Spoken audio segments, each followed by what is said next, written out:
Welcome, everyone, to Fueled by Coffee Podcast, Season 4. This is our last episode of the season. Today, we are doing our second ever crossover. Our first was last year sometime. I crossed over with my friend Mike and his podcast, Living Large and Hard. You can go check that out.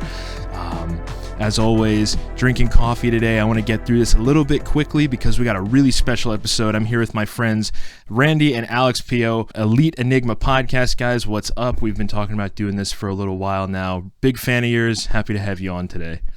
Awesome, man. It's been a long time coming. Seriously. Hell yeah.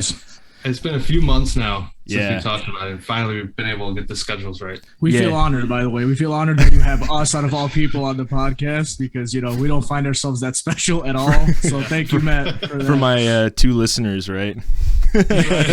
Both of them are like, thank God it finally happened. Hey, you know, all four of our listeners will get together for this one. It's like when Jimmy and Timmy crossover, the Power Hour.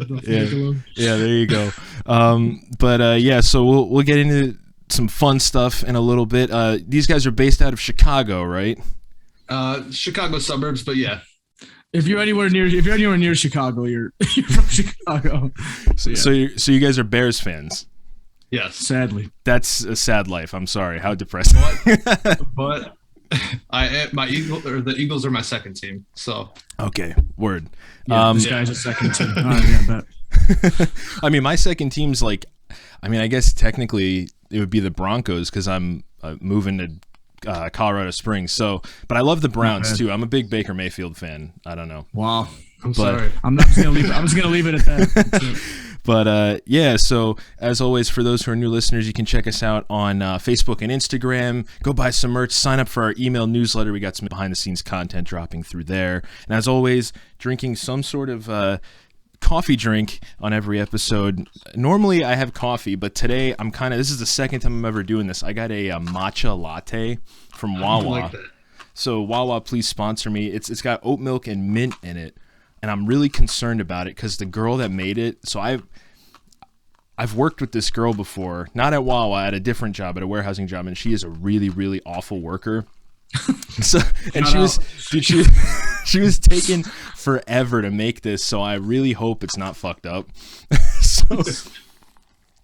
First sip, what we think? You know the rule, one sip. Yeah, I mean, I waited to drink it till we got on air too. So, I mean, it tastes fine. It's all right. So shout out to Wawa. I don't have to roast you today. Please sponsor me. Yeah, but man, I've always wanted to go to Wawa. I actually heard about it through a vlog before. We don't have Wawa here, so it's like I heard it's the shit. I was gonna ask, do you guys have anything that's maybe like a Wawa? It's basically like a convenience store, and then like some of them have the gas stations, but they started as convenience stores, and it's based around like the coffee and the hoagies and stuff.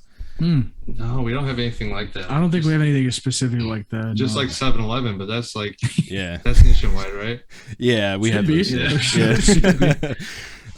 But do you guys have any? Are you guys coffee drinkers? Do you have like a specific coffee order? I think it's Randy. You just got Invisalign, right? So you can't drink coffee right now.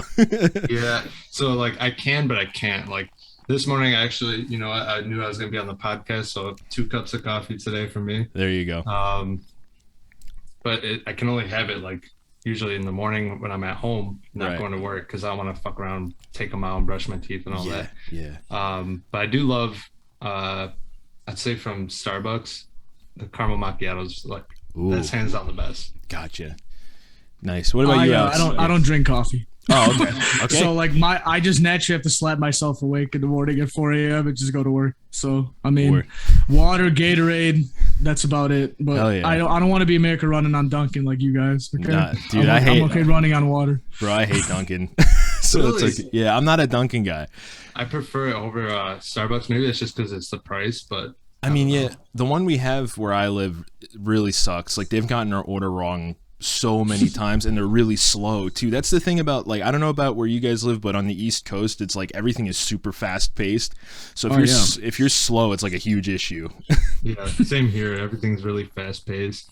I will say Dunkin', like every 10th time you go is probably the best coffee ever. But you can order the same thing for 10 days in a row and it'll taste different every month and day. It's incredible. I don't know how they do it. Yeah, that's awesome. I guess shout out to Duncan, maybe. I don't know. Right, maybe. We've had him on the podcast before. It's been a while. But yeah, so you guys have your podcast, Elite Enigma. We've been following each other for a while, and like you said, this has been a long time coming. But what's like the origin story of your podcast? How did you guys start doing this? So, a text message. Originally, it was like I started watching like vlogs and listening to podcasts. Like I want to say probably in 2012, 2011, around there. And I've always like wanted to get into it. Right. And I never really just wanted to like, I don't know. I didn't want to be made fun of. I didn't want like people to like talk shit on Facebook if I were to post something. I was always very in my shell.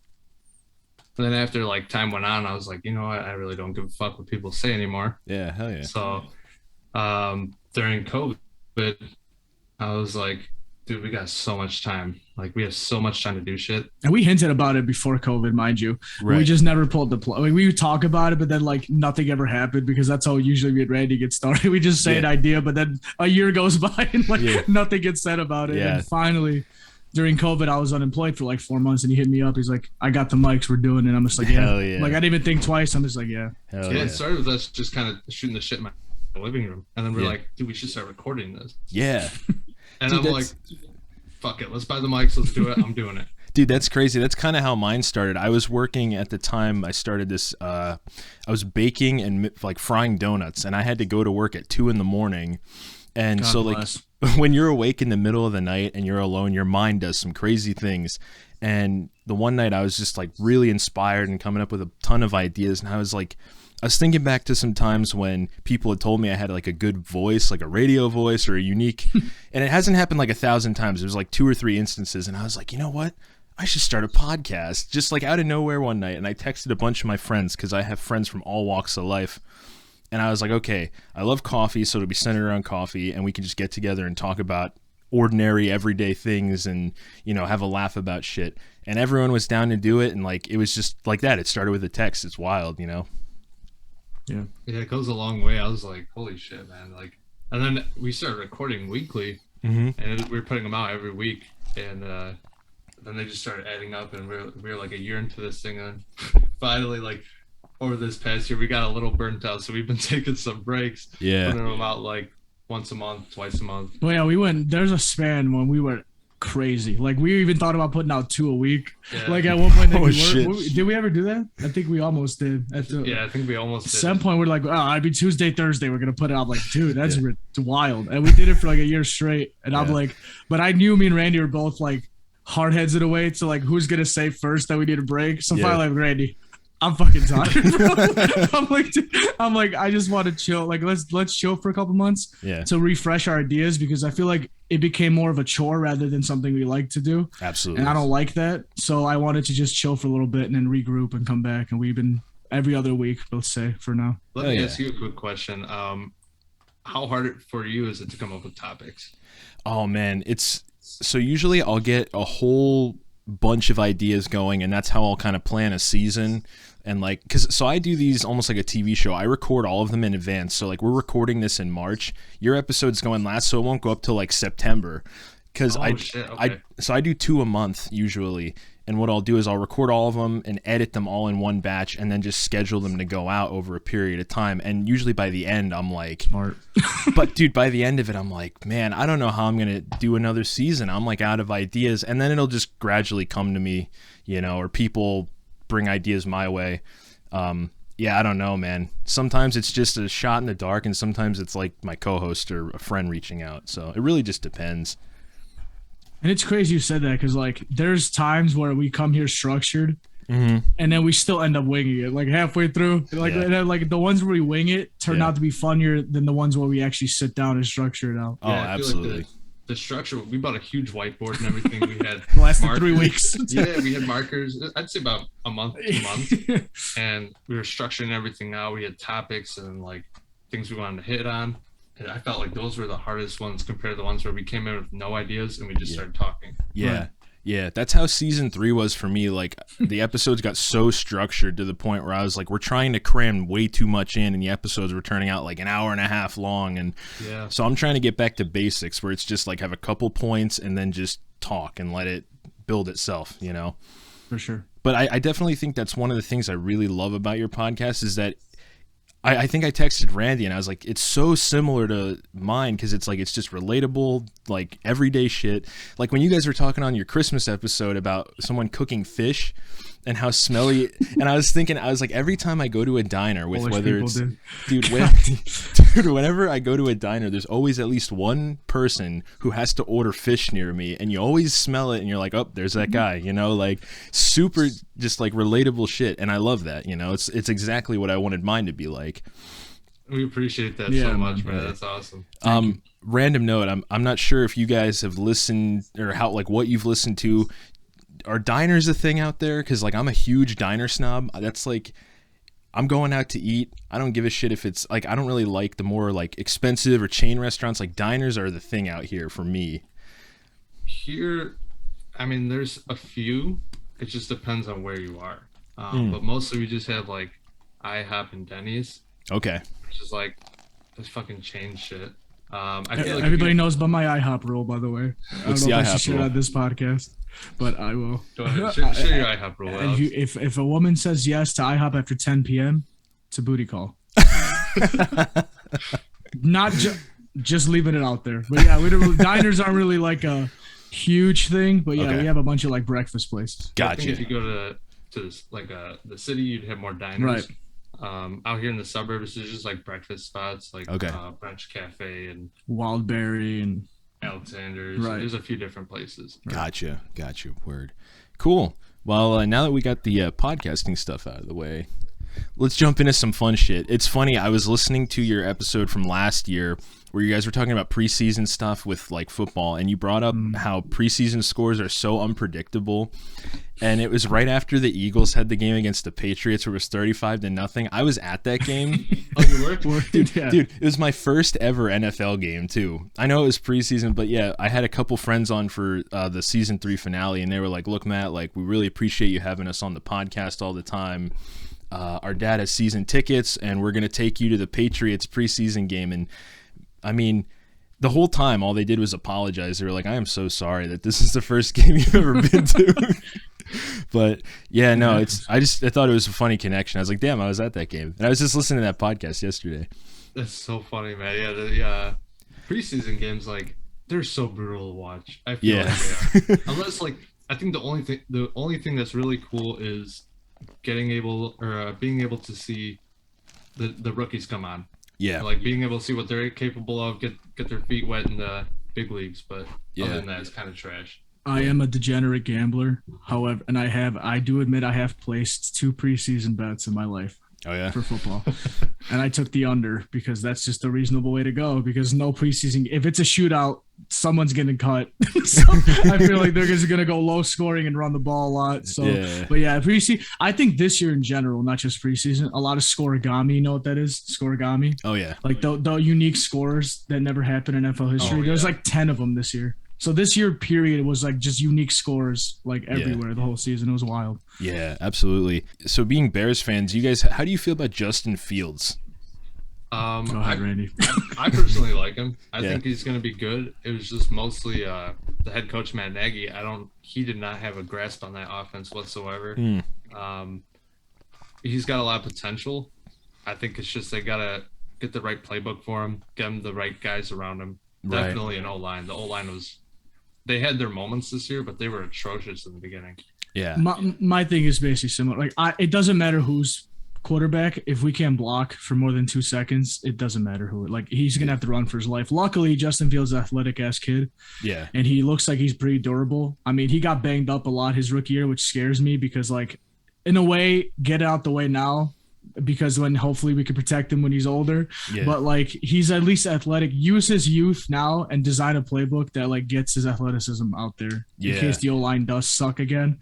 Like just get him scrambling, get him rolling out, and then just put some Montgomery. Like use Montgomery, bro. I honestly feel like Montgomery should be the focal point of the offense for the next 3 years. Oh yeah, like that dude. Like knock on wood, stays healthy. Get another running back as like a backup for like get him some rest and stuff like that. But I think Montgomery's the way to go for now until Fields gets his feet underneath him and we can block for him longer. So, with Jalen Hurts taking over for Carson Wentz, how did you feel about that? Was that a big thing for you? It was a huge thing for Eagles fans. Yeah, it was funny. So like seeing how like the 2018 and 2019 seasons went, how like the Eagles were so up and down, but they made the playoffs. I was kind of expecting 2020 to either be exactly the same or like them to be better, because they had all the weapons, and they just came out in 2020 and shit the bed. And it got to a point where we were like, when's Carson going to throw the interception? It's like he was at least once a game. So then it got to the point where we said, all right, just put Jalen Hurts in. Like, we're tired of this shit. And honestly, like from the moment he came in, I think a lot of people that I know, as myself included, we were really impressed. Like, I really love Jalen Hurts, and Philly sports fans are the most toxic sports fans in sport. I was going to say, I was about to thank you for reminding me to double doink for the last 4 years. Yeah. Your fans love to, every time it just comes up on a newsfeed, just casually, like on a Tuesday, I could scroll like double doink, like for no reason at all. It's fine, you know. Dude, I've never like gotten emotional over sports, even when the Eagles won the Super Bowl. But that double doink game, holy shit! I almost cried at the end of that. It was nuts. That was so brutal. I walked out the bar right when he was about to kick, because I already knew who was going to miss. Everybody at the bar was waiting. I'm like, I'm going to start leaving. And as soon as I halfway to the door, I hear, what the and I'm like, yeah, I'm out the door already. I'm not watching this. I sat in a curb for like 20 minutes contemplating just not moving. I was like, they literally just ripped my heart out, bro. Yeah. But no, like Jalen Hurts, I really like him, and it's the same situation. That's why I wrote it in my notes, because like I feel like him and Justin Fields are similar. Like, they're athletic, you know, maybe not like the best arm, but they make up for it with their running ability. And the thing was with the Eagles, like they did kind of adapt to his play style halfway through the season, where they would run like the RPOs and like the design quarterback like rollouts and stuff. So I think, again, they just need to do that, and they need to keep running the ball. Again, same with you guys in Montgomery. Like, we have Miles Sanders, we had Jordan Howard. I don't know what the situation will be by the time this podcast drops, but like the running back core that we have, like, they should just run the ball. So yeah, I'm in the same boat as you guys. We're kind of like parallel right now with our teams. Yeah, it's weird. I really think, it is very similar, because like your offensive line pass, like you guys can run block like us, but pass blocking is not a thing as much. And so like we both have young mobile quarterbacks, but the other thing too, like I think besides running the ball, like you have to, exactly what you said, design an offense based on the quarterback. Because I think with Mitch Trubisky, people give that kid so much fucking slack, but like it wasn't really his fault if you think about it. He was dealt the same cards all the quarterbacks dealt after him. Foles had no O-line, Fields has no O-line, and Trubisky somehow has the most wins the last 4 years as the Bears quarterback. Like, it's not like the kid was horrible. Like he made plays when he had to make plays, and that's why I blame Nagy the whole time, every single day. I wish Nick Foles was still in Philly. I'm like kind of sad that I wish he was too. I like Foles. I was always a Foles fan. Fucking wasted a year of my life last year.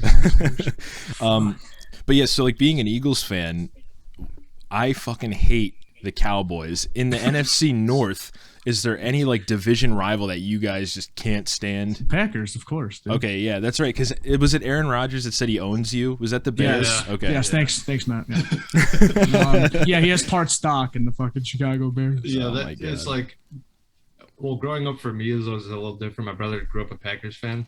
I'm a Bears fan. I don't know how that happened. I think because he liked Brett Favre. And your uncle's a Lions fan. Yeah, my uncle. Oh God, that's that whole disgusting. division damn near. So it's my hatred for them has gone down over the years, and I kind of just appreciate like certain players on their team.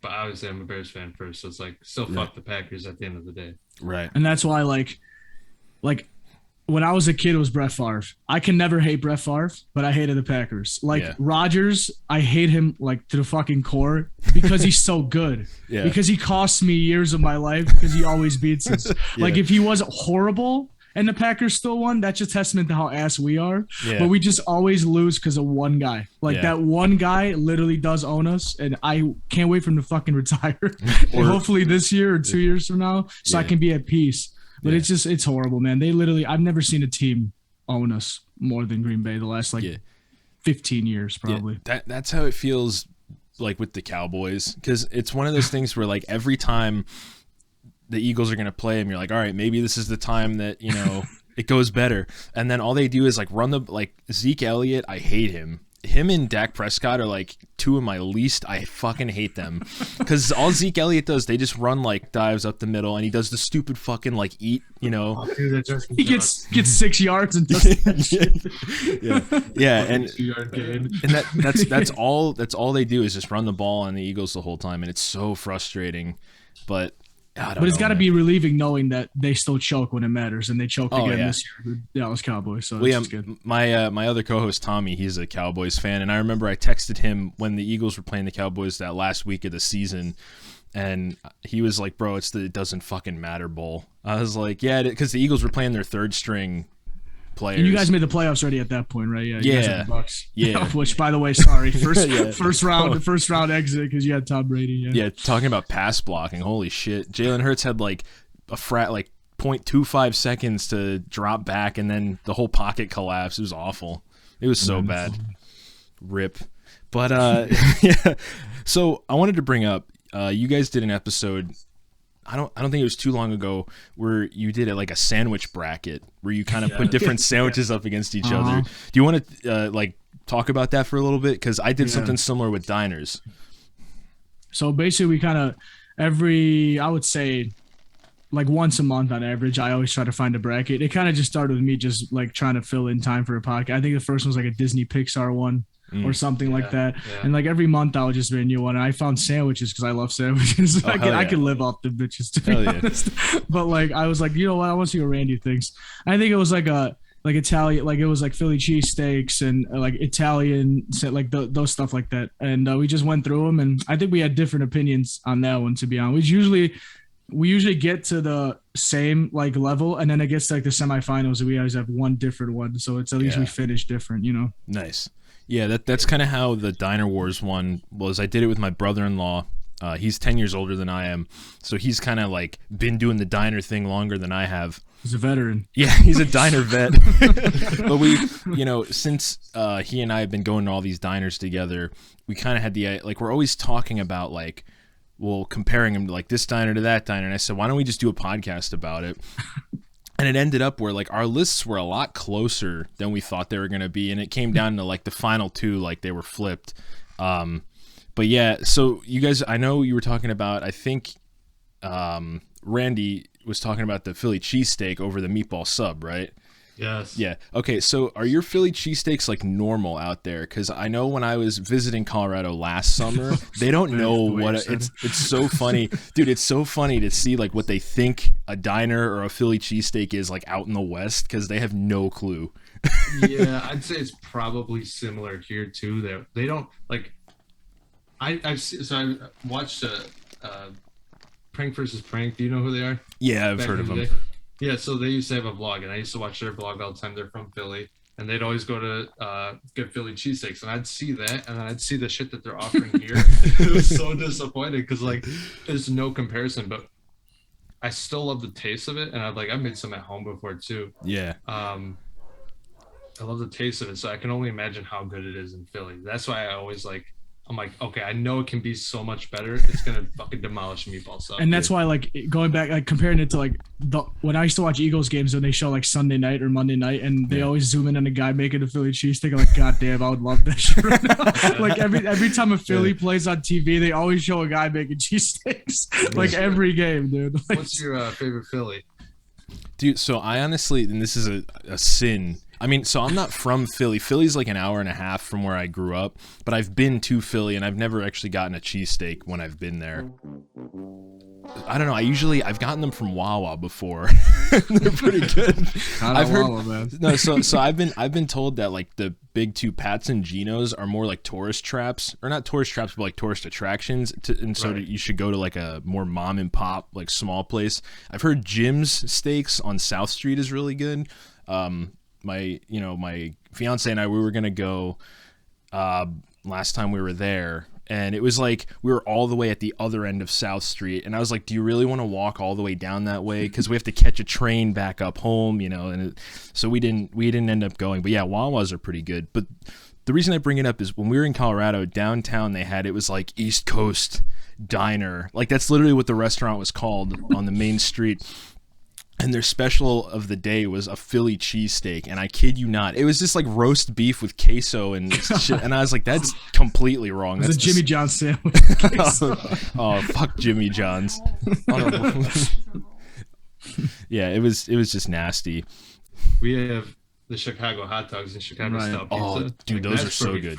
And by the way, deep dish is not our specialty. It's the thin crust pizzas. Okay. Yeah. Really? That's like, I don't care. Like, deep dish is not what we're known for. It's cleared up right now. People that come to Chicago that have never tried a deep dish will take you to deep dish, but really we're known for thin crust pizza. Personally, that's what I think. Like I fuck with the stuffed or whatever. Yeah, deep dish as well. Like they are really good out here, but it's not like that's all we eat. Right. There's a common misconception. Right. No, that shit's expensive as fuck. Like Polish people don't just eat pierogies. I can't just keep taking you to pierogi places. Like I know other places that have better food. So yeah, what's like, the staple is like just a thin crust if we're gonna get that. Right.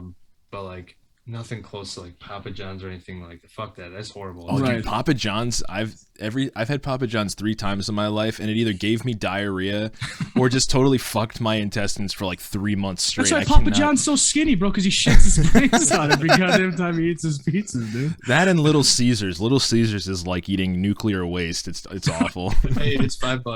It's a $5 cardboard with sauce. If you're out of budget, the best $5 you can spend right there. That's a college kid's dream right there. What's your go-to pizza toppings if you had to like build a perfect pizza?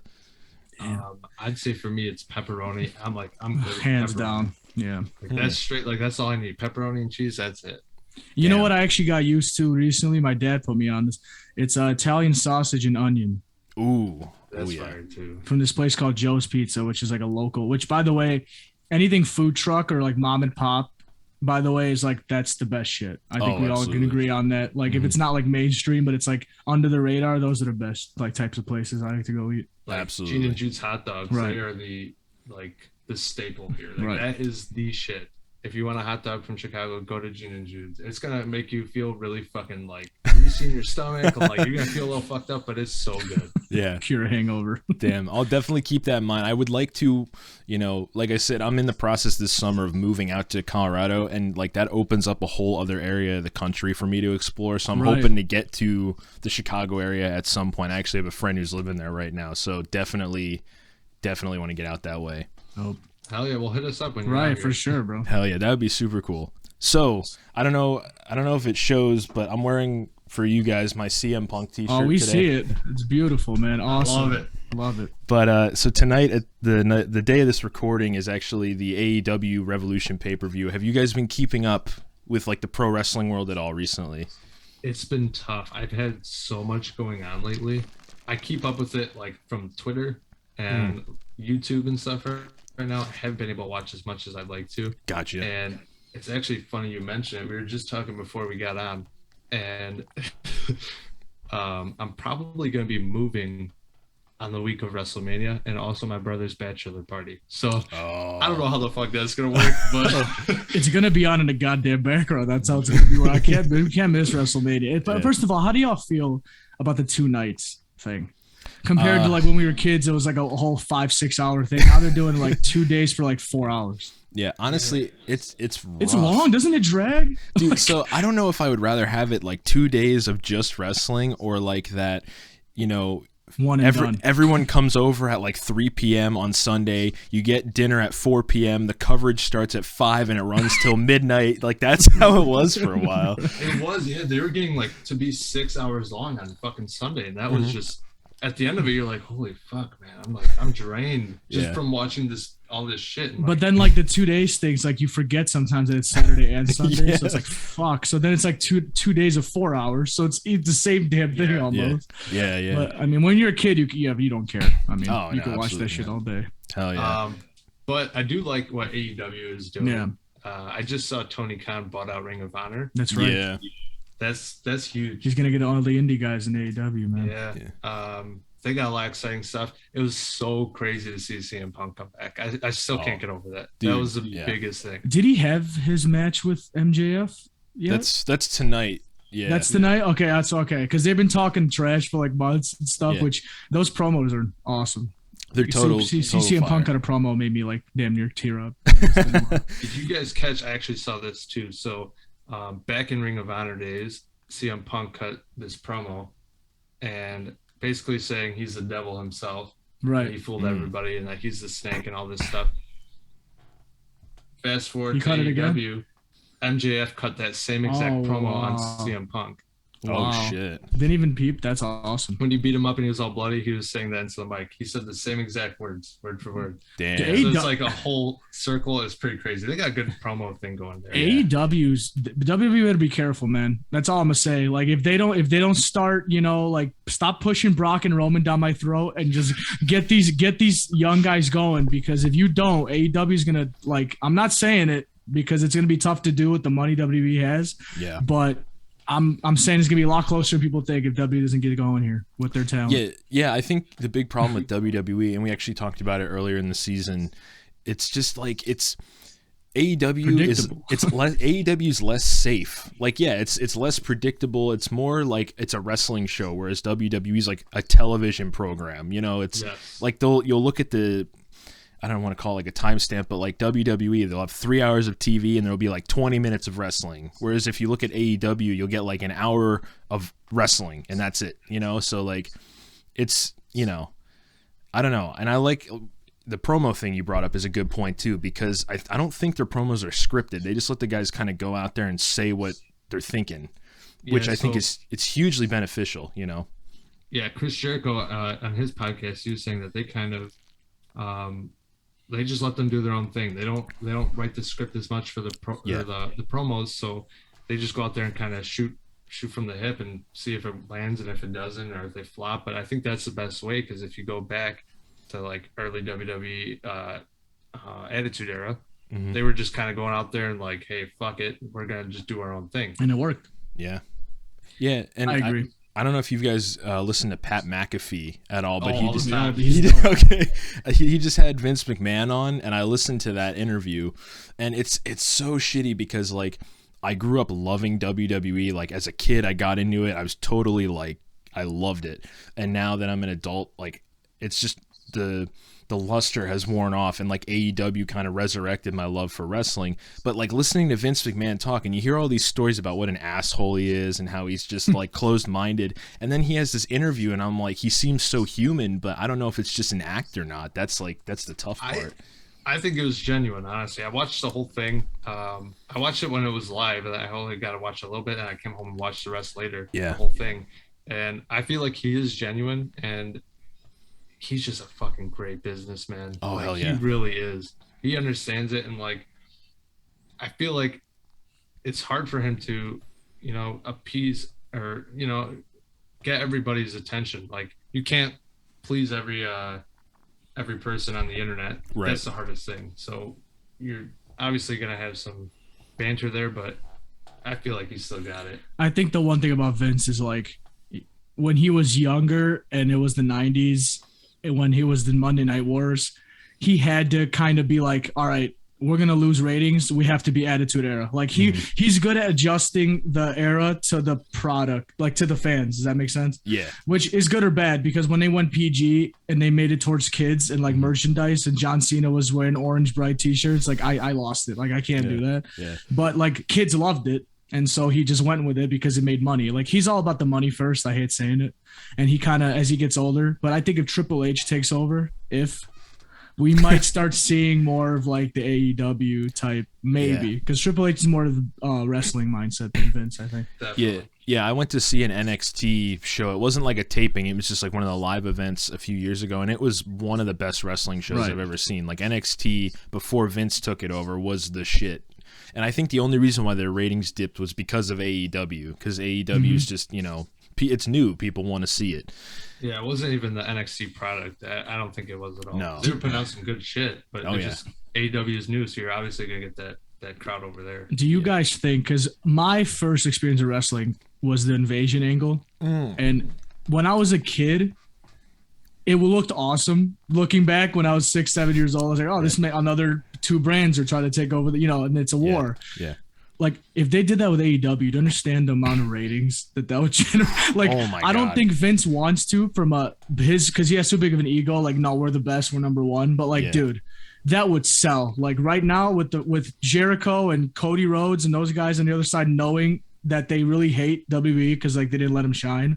Like that's a storyline in itself. And CM Punk, like that's money. But I don't know if Vince will ever do that. Yeah, I don't know. I think that would be the dream, especially with how like it's weird because WWE exists in a bubble. Like AEW and New Japan and Ring of Honor and NWA, like they're all working together. Impact, if you want to count them, but like you know, just to add WWE into that, that would be nuts. Like it would break the internet, I think, and maybe rightfully so. More people would get back into wrestling that haven't been for how long now. You know? Yes, 100%. I agree with and he's kind of hinting at it too. Like he had Jericho go on Stone Cold's podcast, which I thought was like forbidden to like have another guy. And then like Mickie James, if you watched the Royal Rumble, I did. Like she brought her TNA Impact title to the Royal Rumble. Like he's crazy. He's starting to like hint, but will he ever pull the trigger on it fully and be like, let's just have let's make up for the last invasion angle and just go for it for like a whole year. Just go for it. Yeah. Yeah. So that's when you got into wrestling, was during the invasion. Yes. Randy, when did you get into wrestling? As far back as I can remember. So like my brother, I have an older brother. He's 31. Okay. So he was always watching when we were kids. As long as I can remember, there was always wrestling on Monday nights and Friday for SmackDown or whatever day it was on back then, Thursday, because they switched it a couple of times. Yeah. But yeah, as far back as I can remember, I want to say like my earliest memory is probably like 99, 2000. I was only like 3 or 4 years old, but I can remember just being in the living room, seeing it on there, and you'd see Stone Cold come out and The Rock and all those cool guys. So that's always been like a place in my heart for sure. And like wrestling was always an escape for me. Yeah. It was like no matter how I was feeling, if I was feeling good or if I was sad or whatever, I could always put on wrestling, and that was the one constant in my life. Like I knew that would always be there for me. Hell yeah. Dude, that's exactly how it was. I had for me. foreign parents, so like Polish parents don't know what wrestling is. So like if I turned that on when I was a kid, like it was a dog fight. Like I had to make sure like they were not in the house because my dad turn this shit off, Alex. What is this? And I'd be like, dude, I had to go to his house or like my other buddy's house to watch it because I couldn't have it on TV. My parents just were against it. So like that's kind of one of the ways we bonded. We met in second grade, but like we didn't start talking about wrestling right away. We just kind of got to know each other. All of a sudden, like that was the big topic for me, him, and another mutual buddy of ours named Joey. Okay. And we just started like talking about it. We became really close because of that, and we like had a wrestling trampoline business. It was it just took off, dude. Yeah, we had a whole backyard wrestling thing. Every Friday, me and my buddy Joey, we'd wear our DX shirts. We'd matching DX shirts. We'd come into class like this. This is in 6th grade, and that was a shit, man. Those were the best times having the wrestling company. It was awesome, dude. Dude, it's funny. My neighbor and I did the same thing. I was kind of a late bloomer with wrestling. I didn't get into it till I was in 3rd grade, but that was when.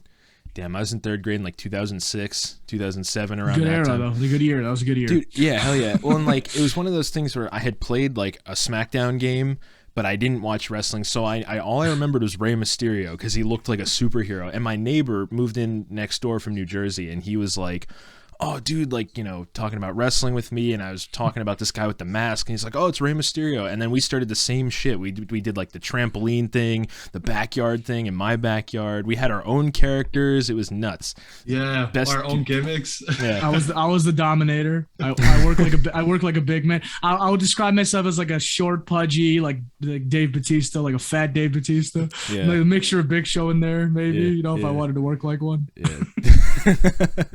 For me, it was always like a kind of like a high flyer type thing or a grappler, and that was the shit. We had ladder matches too. We had the big wooden ladder, and we'd hang the title from the tree. A lot of injuries, dude. A lot of injuries, man. Like looking back, like I'm glad we didn't. Like there's a couple people that I won't name that got really like to the point where like the cops could have been called, but like we luckily got out unscathed, and I think that and football caused a lot of my back problems because like I was doing football when I was a kid while also like wrestling with them in the summers and shit, and it was awesome. But like looking back, I'm like, man, I can't do that right now. Yeah.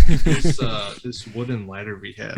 Oh shit! So, we told this story on our podcast. But we got to tell it on here too. So we had this wooden ladder at the top. One of the things were broken off. So like the metal was exposed. I was holding it together, and my buddy Joey was kind of savage, and like we were having a ladder match, and one of the guys was on the ground, one of our other friends. And I'm the ref, mind you, so I'm just going whatever Joey's the heel, so I'm just playing the character. I'm on the trampoline, and I'm wrestling another guy. This was like a big match we were having.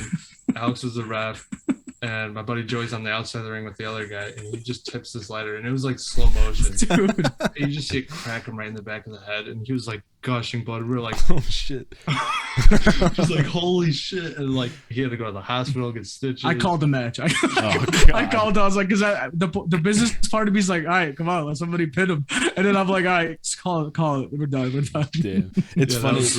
It's funny. We had a moment. I remember I started like a little backyard thing with a couple of my friends in middle school, and I had this ghetto sketchy jungle gym my dad had built me when I was like a little kid, and it was like if you got on it, it would like sway back and forth, you know. And I remember we had this piece of plywood like on the side of the house, and I said to my friend, I was like, "What if we set this up like a table?" And I do like a frog splash off the jungle gym onto you. And he was like, maybe, yeah. And I got up on top, and I'm sitting there looking down, and I was like, dude, I can't do this. This is too high up. So like, yeah, I don't think we ever got that crazy with it where anyone went to the hospital. It's pretty shitty. I have the recordings on like a VHS somewhere, and I rewatched them a few years ago, and it's really bad. Like it looks like shit. It impressed me. Like looking back, it impressed me how dedicated we were to it, that we had storylines and rivalries and title belts, and like it was literally at one point it was me, Randy, and Joey, and we would just make a 2-hour fucking show out of just us three, or maybe we try to get at least 4 for tag team matches, but like sometimes if it's just us three, we could turn that into an hour and a half, 2-hour like wrestling, like different types of matches. Like it was ridiculous. It was a great workout too. It was, dude. I was like, I'm like, dude, I was awesome. Like it was some of the most memorable times in my life. I actually miss it sometimes. Like it was my brother. That's how I have a younger brother who's 6 years younger than me, and me and him bonded over wrestling too. And I brought him a couple times. His name's Bobby, and like wrestling was just like a big part of my life when I was a kid. It still is, but like when I was a kid, man, especially, it was fucking awesome. Like I miss those times. It definitely. I did an episode a couple seasons ago with my neighbor, and we talked about our whole backyard wrestling federation, and then like it was one of those things where afterwards we'd be like, we can still have one more match, man. Like let's finish it off. We always say I got one more in me. Yeah. We'll joke around. Sometimes we'll be leaving my house. He's like, one more match. I was just like, yeah, let's go. We'll meet in Chicago, tag team match. Chicago podcast versus podcast. Yeah, I'm down. No, dude, it's so funny. And it's shitty because like as you get older, I think the reason why we kind of fall out of the whole wrestling thing is because like we don't have as much time for it, because you got jobs, you got relationships, you got shit you got to get done, and so like if you have the time to sit down on like a Wednesday or a Friday night or whatever to watch it, it's like special, you know. It makes it more special then, for sure. Yeah. So real quick before we move on, if you don't mind, who's on your Mount Rushmore personally? Like this is not based on everybody else's opinion. This is your 4 wrestling Mount Rushmore that you had to pick. I always ask people this because it's different answers every time. Like of all time? Yeah, like your personal 4 favorite, like your Mount Rushmore. Oh my god. This is the hardest question, dude. Ever. This is so hard just because like. But it's yours. Guys, it's yours. No one can take that away from you. There are guys in AEW that I love, but I don't know if I could put them on Mount Rushmore yet. Oh my god. Right. Okay, so I definitely say CM Punk is up there. He's been my favorite since I was like, since I saw him in old like the WWE ECW. So CM Punk's up there.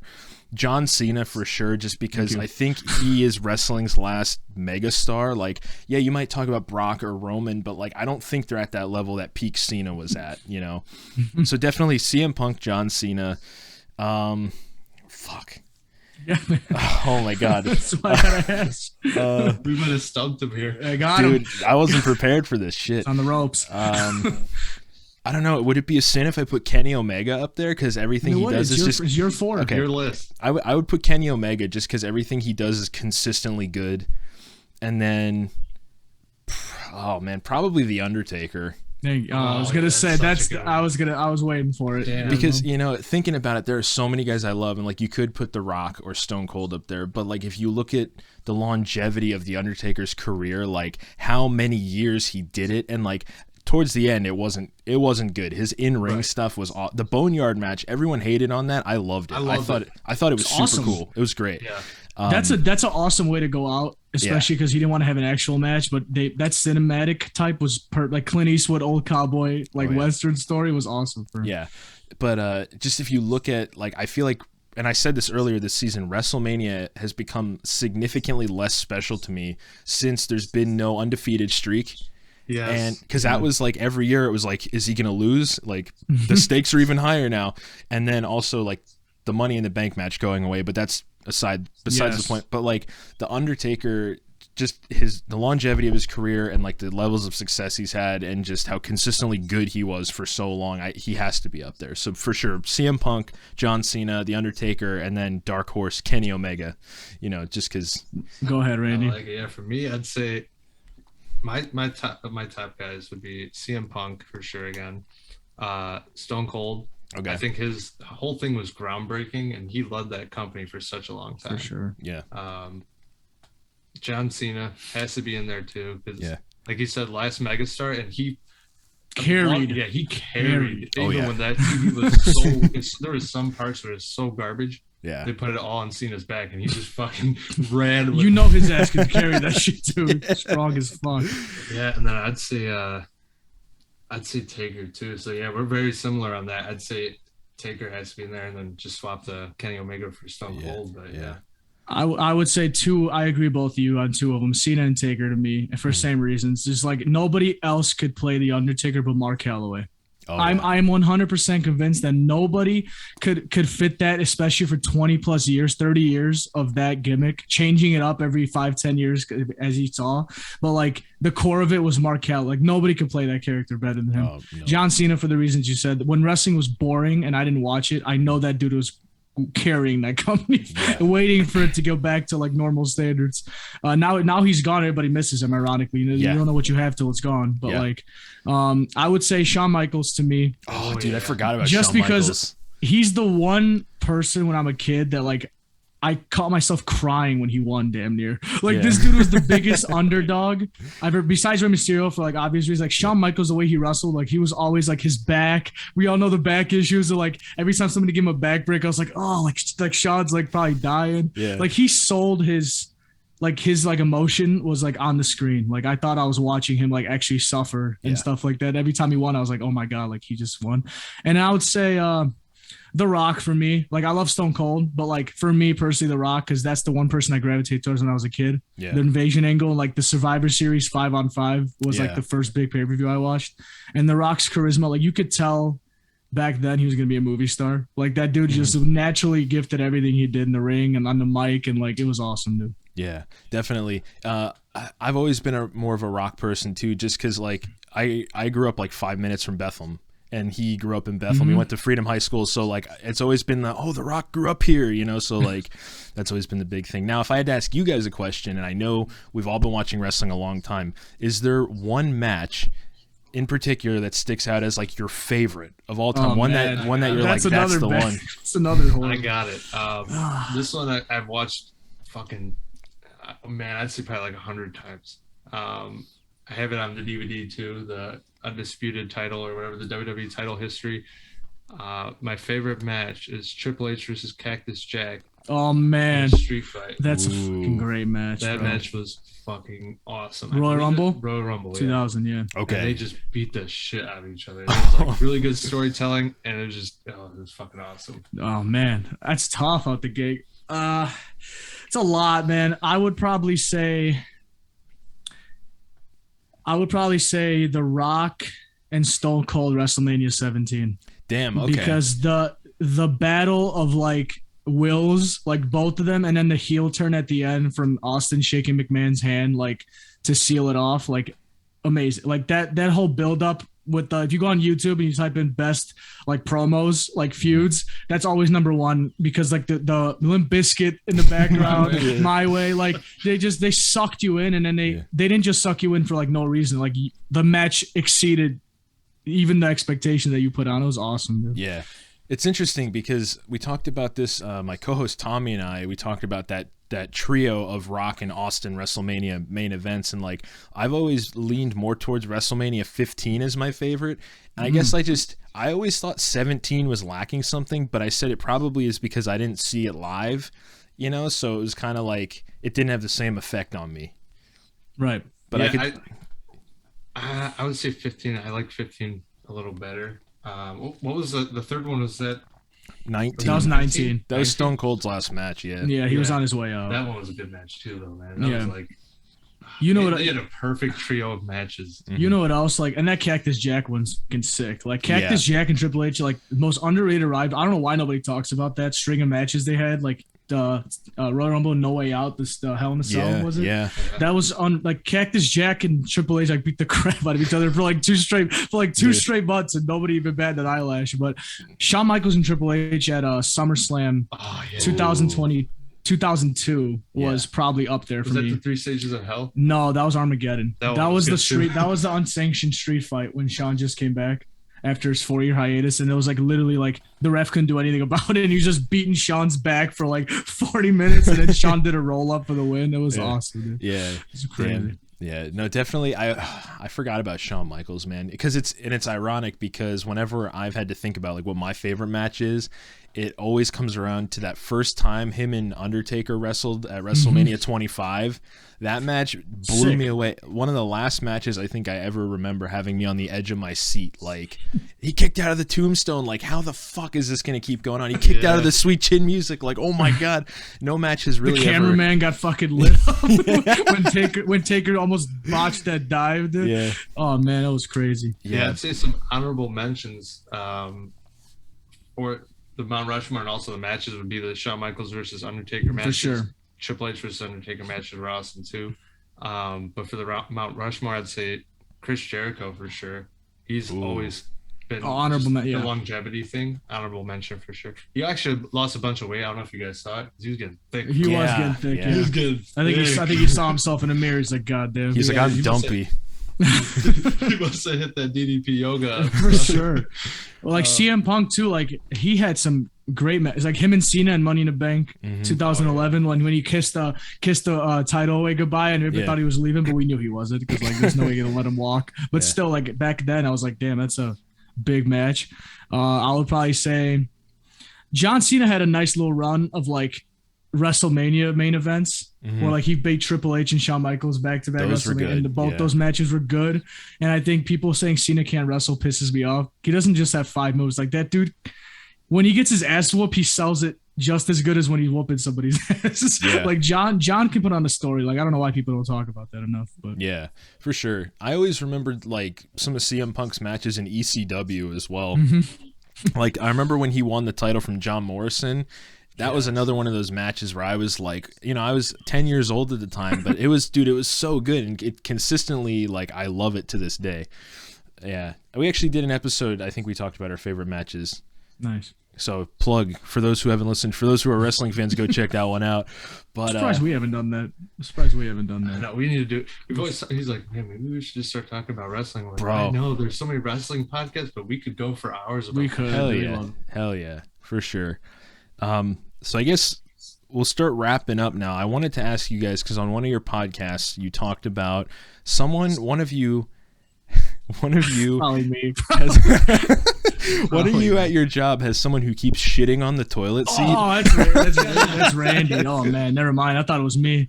This is like a huge topic on our podcast. It's just shit stories. And they always crack everybody up. I love them. I love talking about, like, me and my brother, we always grew up talking about shit. That's my brother-in-law and I too, dude. Same thing. Same thing. I have a few more that I think I might have to save for our podcast. Yeah, so for sure. For next time we record, we'll save them. But most recently at work, there's been people we had this bathroom, and it's attached to our break room. Yeah. So it's the craziest thing. You'll be in there eating lunch, and then like someone just walks in there and starts killing it every time. And no respect. They'll just leave the door wide open without the fan on, and you're sitting there right at the table, and you can fucking smell their shit coming out. It's the worst thing ever. God damn. But yeah, there's been people that have shit on the floor, like. Oh my God. Not solid shit, but like just like God. It looks like a fucking like Papa John's shit. A toy cannon just went off in there, and like it'll be on the floor, on the toilet, on the wall. Dude, where do you work? Fucking mental asylum. That's what it sounds like, dude. Fuck. Backstory: I'm a salesman at a dealership. I'm a car Oh my salesman. god! So it makes no sense why this should be happening. And like, one of them was our general manager, and he didn't even. He's an older guy. Oh my god! He's an older guy, man, and like. I'm like, how can you even leave this shit? How do you produce that, you fucking savages? I'm hearing this. I'm like, this comes out of a human body. Like, and I know damn well he had to shit his boxers or whatever the fuck he wears, his tidy whities, because he fucking took the trash bag out of there. He took it out of there. So there was just a trash can. No. Do you know how much effort you have to put in to go get a trash bag to clean your dirty ass shit, bro? Oh like that is savagery. My most famous one is the drive to the dumpster story.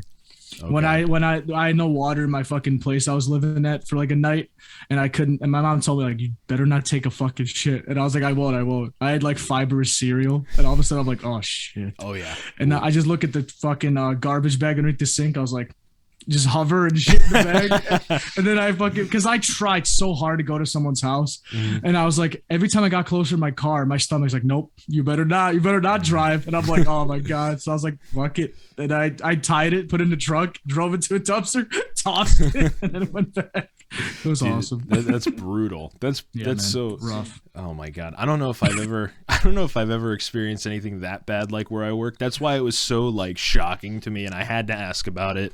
Because I was literally laughing my ass off in the car listening to it. I couldn't even. Oh man, people are just savages, man. Like we have so many, so many, especially even just at my work alone. Yeah. But then like public places too. It's like, imagine like guys, like if they do that at work, imagine if they do that to the house. Oh. Like if they have that much respect for you at work that they'll shit their brains out in front of you, basically, then when they're at home they must paint the walls brown, because like they're like this shit, like you must walk in their house, it just smells like absolute horse shit. Yeah. Like, it's gotta, dude. Like the plumber's like, I'm not coming to that house. Like, I'm not doing it. I have a nightmare story from when I was like probably 8 years old, maybe. It was like a Friday night. I've told this on the podcast before, but I have to tell it again. We went as a family to Walmart. It was one of those things where like every so often we would get, like my parents would take my sister and I, we'd have to go because they had stuff to pick up at the store. We'd usually get like Burger King for dinner or something. And I remember at Walmart, I was like, oh, I got to go to the bathroom. So it was like, okay, I was probably younger than 8 actually, because my dad had to take me to the bathroom.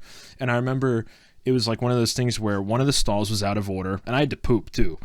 One of the stalls was out of order. Someone was like in one, but like just taking forever. And then there's one stall left, and I go in. You shit in the urinal, didn't you? No, dude. I pushed the door open, and it's like overflowing with just like toilet paper, shitty water. There was shit like hanging over the side of the toilet seat onto the toilet. It's Christ. It was like a nuclear. And I remember, and I kind of stood there for a minute, and I was like I was thinking, well, maybe I can hover. And then like, because I was taking a little while, like my dad was like, what's going on? And he looked in, he's like, you can't use that. We got to go. Like, he's like, come on, Matt, let's go. But yeah, it's so bad. It just reminded me of when I was younger, we went to Target. What's up with these fucking? It's Target, Walmart, fucking Best Buy. I saw a meme the other day. It was like, how come whenever you're at the back of Target is when you have to take a shit? And I was like, that's what you think of that fucking. I remember being in Target as a kid, and we're walking, and I kept like letting little farts out, and I ended up fucking sharting. And my mom was like, "Are you kidding me?" She was like, "Are you fucking kidding me?" So we like finished up like really quick, checked out, and sharted and everything. Then she's like, I don't want you sitting in my car like that. So I literally we drove the whole way home, and I'm hovering like this. And I'm like, you want a shart? Fucking hover. I was young though. I was probably like, I'd say like 6 years old, 5 or 6. Oh dude, that's brutal. I haven't shit myself. Not that I can remember. Like, congrats. It's gonna happen now. But no, yeah. The one time we were on a family vacation to Atlantic City, and we were on the boardwalk at night, and it was like we were waiting in line for, I don't know, something on the pier, and I was like, oh, I gotta go pee really bad. So my dad takes me to the bathroom, and of course, you know, the one time, you know, men are usually really, the stereotype is that we're in and out really quick. This time there's a line like out the door, like a half a mile long, and we're waiting. And I'm like, Dad, I really gotta go, And he's like, you gotta wait, bud. Like, there's nothing I can, do. And see, now if I were my dad, I would just have taken me to the beach and been like piss in the ocean, Right, like, right, whatever. So I ended up pissing my pants. And I totally ruined everyone's night. And it was like jean shorts too, so like everyone could see it. It was really embarrassing. No. And it was like, all right, we got to go back to the hotel. And then like we didn't do anything for the rest of the night, so I ruined it. But our bodies have no mercy sometimes. They're like they won't like they'll let you be like, you know what, you're taking too long. I'm just gonna shit your pants. The scariest thing is like you're in like, man, like. You're in that position where you can't fucking get to the bathroom and you get the mm-hmm. You're like, oh no. Yeah, that feeling. Dude, we've been places out to eat when we go. We used to have a beat ups thing. We can't eat beat ups anymore together. Like every time I go to beat ups, like both of us or one of us has to shit so bad, and we have to depend on the other person driving as fast as they fucking can. Because I don't want to go to a public place.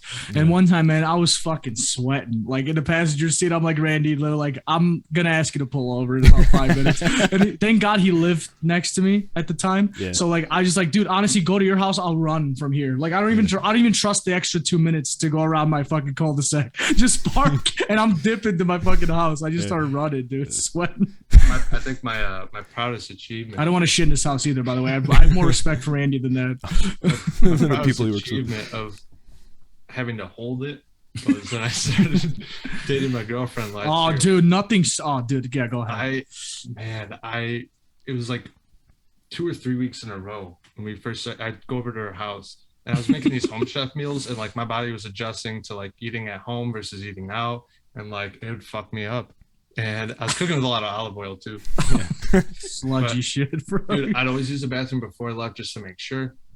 And like this time, nothing was happening. I'm like, I think I'm good. Like I'm good to go. Nope. As soon as I stepped out of my car, when I parked in her parking lot of her apartment, I was like, oh my God, I'm going to fucking shit myself. Like, dude, it hit so hard. And I got so scared, started sweating. And I'm like, I can't do this to her bathroom. And I'm like panicking in my head. I'm like going through. I'm like, okay, what do I do? Like, do I just tell her like, hold on a minute and like go to like 7-Eleven? See, but that made you want to shit more because you're stressed now. And then your anxiety kicks in and then it's over. Dude, I was freaking out. I didn't know what to do. I'm like, okay, do I go to the store really quick, or do I tell her I forgot something, I have to go back home? And I'm like that's gonna look sus. So I'm like, what do I do? And like I'm like, just fucking pinch it off, man. Like just hold it. And like I went upstairs and we were talking. I was trying to play it cool, like everything's normal, and I was able to hold it somehow. And she didn't know until I ended up telling her like later on. I like literally was sitting on my heel. I was like, dude, because I was just like, why didn't you just use my bathroom? I'm like, I don't want to do that to you. Like, that would have been like fucking the atomic bomb in your bathroom. You would have never looked at me the same. It would have been horrible. I was like, dude, I did that at my own place. When my girlfriend's come over to my house, I still wouldn't do it. I'm like, because if she has to use it after me, I'm going to look like a fucking asshole. I'm like, I'm not doing that, dude. For like months, man. Yeah. Damn. Well, on that note, I think that's a good spot to wrap up. Fueled by coffee. Fueled by coffee. Don't destroy a public bathroom. That's my closing note for today's episode. Yeah. Oh man, but seriously, this has been a blast, guys. This has been super fun. Thanks for coming on. Hope you all had fun. Absolutely, thank you for having us on, man. We appreciate you so much. You're gonna have to definitely come on to ours. Yes, for sure. Dude, I would be 100% down. Yeah, this is fucking great. I'm so glad we did this. This is super I'm glad cool. we figured this out too, knowing us, especially how like we always are like panicking with getting stuff done. This actually worked out really well. Yeah. So thanks, man, for being patient. No, dude, absolutely. This is definitely well worth the wait, and I hope the listeners enjoyed it. If you're new here, give us a follow on SoundCloud. You can also check us out on Facebook and Instagram. Buy some merch. Sign up for the email newsletter. And I don't know what's coming next because this is the end of season 4. So I guess just stay tuned on social media, and we'll see you on the next one. Drink it while it's hot.